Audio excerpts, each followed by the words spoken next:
Assalamualaikum warahmatullahi wabarakatuh. Perkenalkan, saya Agustian, peserta Latsar CPNS tahun 2023, angkatan 12 dari kelompok 4, akan mempresentasikan rancangan aktualisasi yang berjudul Sosialisasi Keselamatan Lalu Lintas di Jalan Raya di Lingkungan Pelajar Kabupaten Aceh Tamiang. Adapun profil Dinas Perhubungan Kabupaten Aceh Tamiang.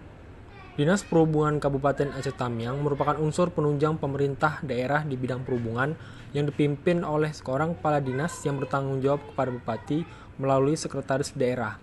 Salah satu tugas pokok dan fungsi dari dinas ini adalah melaksanakan kewenangan daerah di bidang perhubungan serta tugas pembantuan yang diberikan kepada pemerintah daerah Kabupaten Aceh Tamiang agar dapat secara efektif melaksanakan tugasnya serta untuk mendukung transparansi. Maka unit kerja ini harus melaksanakan apa yang telah dimaklumkan dalam program kerja Dinas Perhubungan dan berpedoman pada Peraturan Bupati Aceh Tamiang Nomor 31 Tahun 2017 tentang kedudukan, susunan organisasi, tugas, fungsi, dan tata kerja Sekretariat Dinas Perhubungan Kabupaten Aceh Tamiang. Dinas Perhubungan Kabupaten Aceh Tamiang beralamatkan di Jalan Insinyur Juanda, Komplek Perkantoran Karangbaru, Kecamatan Karangbaru, Kabupaten Aceh Tamiang. Visi dan misi Dinas Perhubungan Kabupaten Aceh Tamiang. Visi: memantapkan infrastruktur transportasi, di mana poinnya 1, memberikan layanan transportasi dan komunikasi yang handal dan akurat berbasis informasi dan teknologi. 2, mewujudkan Aceh Tamiang sejahtera dengan 5 citra manusia perhubungan. 3, memberikan layanan transportasi yang berdedikasi tinggi. 4, meningkatkan kualitas infrastruktur yang terintegrasi pada sektor perhubungan. Adapun misi yang pertama, meningkatkan keselamatan, kelancaran, dan ketertiban transportasi. Yang kedua, meningkatkan kualitas pelayanan angkutan. Untuk struktur organisasi, Dinas Perhubungan Kabupaten Aceh Tamiang dipimpin oleh Kepala Dinas yang membawahi oleh Sekretaris. Sekretaris membawahi 2 bidang umum, yaitu Kasubag Umum dan Kepegawaian dan Kasubag Program dan Keuangan. Lalu ada jabatan fungsional. Dinas Perhubungan tersendiri memiliki 2 bidang, yaitu yang pertama Kepala Bidang Perhubungan Darat membawahi 3 seksi, yaitu Seksi Lalu Lintas Darat, Seksi Manajemen Rekayasa Lalu Lintas, dan Seksi Angkutan dan Penyeberangan. Dan untuk Kepala Bidang Sarana dan Keselamatan Perhubungan bawahi oleh 3 seksi. Yang pertama Seksi Sarana, Seksi Perparkiran, dan Seksi Penguji Kendaraan Bermotor. Identifikasi isu. Adapun untuk identifikasi isu saya di Dinas Perhubungan Kabupaten Aceh Tamiang terdapat 3 isu. Yang pertama, pengarsipan surat masuk dan keluar pada bidang perhubungan darat masih ada yang belum terlaksana sesuai prosedur. Itu dikaitkan dengan agenda 3, yaitu manajemen ASN, di mana kondisi saat ini pengelolaan arsip Dinas Perhubungan belum berjalan sesuai dengan prosedur dikarenakan kurangnya ketelitian pegawai dalam mengelola arsip. Dampak isu yang ditimbulkan besar potensi kehilangan arsip surat masuk dan keluar karena masih dilakukan secara manual serta terjadi penumpukan dokumen arsip surat masuk dan keluar. Pihak yang terdampak Dinas Perhubungan Kabupaten Aceh Tamiang. Yang kedua, fasilitas sarana pengelolaan data belum lengkap. Ini berkaitan dengan Smart ASN. Di mana kondisi saat ini fasilitas sarana yang berada di Kabupaten Aceh Tamiang banyak yang belum terdata. Lalu dampak isunya, sulit untuk mengecek lokasi-lokasi mana saja yang terdapat fasilitas perlengkapan jalan. Pihak yang terdampak Dinas Perhubungan Kabupaten Aceh Tamiang. Dan yang terakhir, masih rendahnya pengetahuan para pelajar terkait pentingnya berkeselamatan dalam berlalu lintas di jalan raya. Ini dikaitkan dengan manajemen ASN. Yaitu kondisi saat ini, kesadaran pelajar akan keselamatan lalu lintas di Kabupaten Aceh Tamiang sangatlah rendah. Dapat dilihat dari maraknya pelanggaran terhadap peraturan dan rambu lalu lintas yang dapat dilihat langsung ketika sedang berkendara di jalan. Dampak isu yang dimunculkan, kurangnya pemahaman siswi terkait pentingnya berkeselamatan akan berdampak fatal bagi siswa-siswi tersebut. Untuk pihak yang terdampak, siswa-siswi Kabupaten Aceh Tamiang. Adapun untuk analisis isu yang digunakan, yaitu dengan menggunakan metode AKPK. Berdasarkan perankingan dari 3 isu tersebut, maka dihasil ranking prioritas, yaitu di mana isu yang menjadi prioritas tertinggi yaitu masih rendahnya pengetahuan para pelajar terkait pentingnya berkeselamatan dalam berlalu lintas di jalan raya. Di mana terdapat total nilai 18 dari nilai indikator yaitu AKPK. Dan setelah itu lakukan lagi penetapan isu prioritas dengan metode USG, yaitu metode ini dikaitkan dengan manajemen ASN dan Smart ASN, di mana dalam tiga penetapan isu ini juga pilihan isu yang ketiga, yaitu masih rendahnya pengetahuan para pelajar terkait pentingnya berkeselamatan dalam lintas di jalan raya. Ini merupakan ranking prioritas utama. Berdasarkan hal tersebut, maka untuk isu yang akan dibahas yaitu tentang masih rendahnya pengetahuan para pelajar terkait pentingnya berkeselamatan dalam berlalu lintas di jalan raya. Adapun penyebab core isunya yaitu adanya hubungan sebab akibat, di mana di sini untuk hubungan sebabnya ada 4, yaitu material, yaitu publikasi media dalam memproduksi keselamatan berlalu lintas belum terlaksana. Lalu measurementnya minimnya sosialisasi keselamatan lalu lintas bagi pelajar. Untuk mainnya belum terjalinnya pengawasan dan koordinasi dengan pihak terkait. Lalu untuk environmentalnya rendahnya kepedulian serta wadah dalam menyebarluaskan informasi mengenai keselamatan lalu lintas. Dari hubungan sebab ini diakibatkan bahwasanya masih rendahnya pengetahuan pelajar terkait pentingnya berkeselamatan dalam berlalu lintas di jalan raya.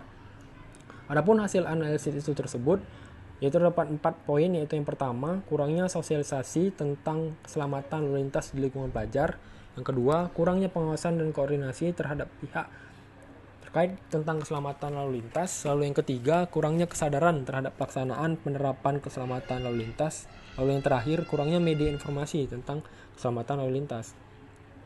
Untuk gagasan kreatif sendiri, berdasarkan gagasan kreatif isu dari hasil analisis, maka isu yang terpilih adalah masih rendahnya pengetahuan para pelajar terkait pentingnya berkeselamatan dalam berlalu lintas di jalan raya.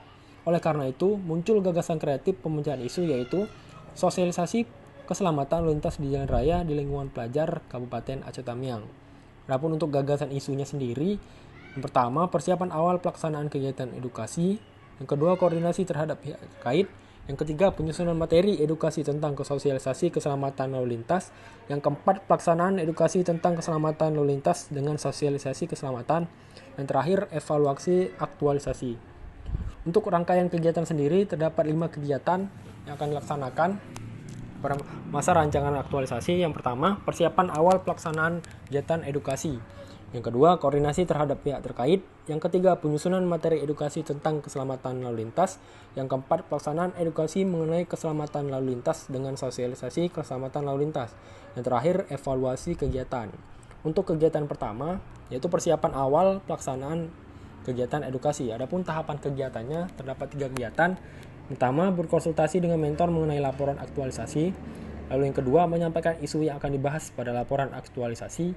Yang tiga, meminta saran, masukan, dan persetujuan mengenai kegiatan aktualisasi yang akan dilaksanakan. Output sendiri ada produk, yaitu foto pertemuan dengan mentor, lalu dokumen surat persetujuan aktualisasi. Ini dikaitkan dengan agenda 2, yaitu berakhlak, di mana dalam kegiatan pertama ini terdapat nilai berakhlak, yaitu kolaboratif, berorientasi pelayanan, adaptif, akuntabel, serta harmonis. Lalu untuk yang kedua, koordinasi terhadap pihak terkait. Tahapan kegiatannya terdapat 3 kegiatan, yaitu pertama, menjalin komunikasi dengan mentor terkait pelaksanaan sosialisasi. Yang kedua, berkoordinasi dengan pihak kepolisian tentang adanya pelaksanaan sosialisasi keselamatan lalu lintas bagi pelajar SMA. Yang terakhir, menjalin komunikasi dengan pihak sekolah terkait rencana pelaksanaan sosialisasi keselamatan lalu lintas bagi pelajar SMA. Adapun output yang didapatkan yaitu produk, foto pertemuan dengan mentor, pihak kepolisian dan sekolah, lalu dokumen, surat izin pelaksanaan sosialisasi bagi kepolisian dan sekolah. Dan kegiatan 2 ini dikaitkan dengan nilai berakhlak, yaitu terdapat kolaboratif, berorientasi pelayanan, adaptif, akuntabel, harmonis, serta kompeten. Yang ketiga, penyusunan materi tentang edukasi keselamatan lalu lintas. Terdapat 3 tahapan kegiatan. Yang pertama, mencari referensi bahan untuk sosialisasi. Yang kedua, membuat konsep materi tentang keselamatan lalu lintas. Lalu yang ketiga, membuat presentasi serta video mengenai keselamatan lalu lintas. Outputnya sendiri, yaitu yang pertama, produk, foto hasil searching materi, serta bukti hasil materi keselamatan lalu lintas. Lalu yang kedua, dokumen, PowerPoint, video, dan gambar sosialisasi. Kegiatan ini dikaitkan dengan nilai-nilai agenda berakhlak, yaitu terdapat nilai berorientasi pelayanan, adaptif, kolaboratif, akuntabel, harmonis, serta kompeten. Untuk kegiatan keempat, pelaksanaan edukasi mengenai keselamatan lalu lintas dengan sosialisasi keselamatan lalu lintas.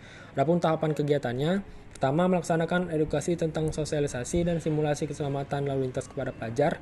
Yang kedua, minta izin menyebarkan media yang digunakan dalam sosialisasi, baik berupa gambar maupun video dengan pihak terkait. Lalu yang ketiga, menyebarkan video tentang keselamatan pada pelajar via media sosial. Output yang dapat itu produk, foto pelaksanaan sosialisasi, serta bukti upload via media sosial. Terakhir dokumen, surat izin sosialisasi. Dan kegiatan ini juga dikaitkan dengan nilai berakhlak pada nilai 2. Rapat kolaboratif, adaptif, berorientasi pelayanan, akuntabel, loyal, harmonis, serta kompeten. Yang terakhir, evaluasi kegiatan. Tahapan kegiatannya, minta saran dan kritik dari mentor terkait kegiatan yang telah dilaksanakan. Lalu meminta saran dan kritik dari rekan kerja terkait pelaksanaan sosialisasi tersebut. Lalu yang ketiga, meminta testimoni pelajar terkait sosialisasi yang dilaksanakan. Yang terakhir, mereview masukan. Adapun outputnya sendiri yaitu produk, foto pertemuan bersama rekan kerja, mentor, dan coach. Dan yang terakhir, daftar hadir siswa, kuesioner evaluasi bagi siswa. Dan kegiatan ini kaitan dengan nilai agenda berakhlak 2, yaitu adaptif, akuntabel, harmonis, berorientasi pelayanan, serta kolaboratif. Untuk jadwal kegiatan sendiri dilaksanakan dari mulai 8 Juli 2023 sampai dengan 7 September tahun 2023, dari mulai kegiatan pertama sampai dengan kegiatan terakhir, yaitu kegiatan evaluasi, kegiatan aktualisasi. Sekian paparan dari saya. Assalamualaikum warahmatullahi wabarakatuh.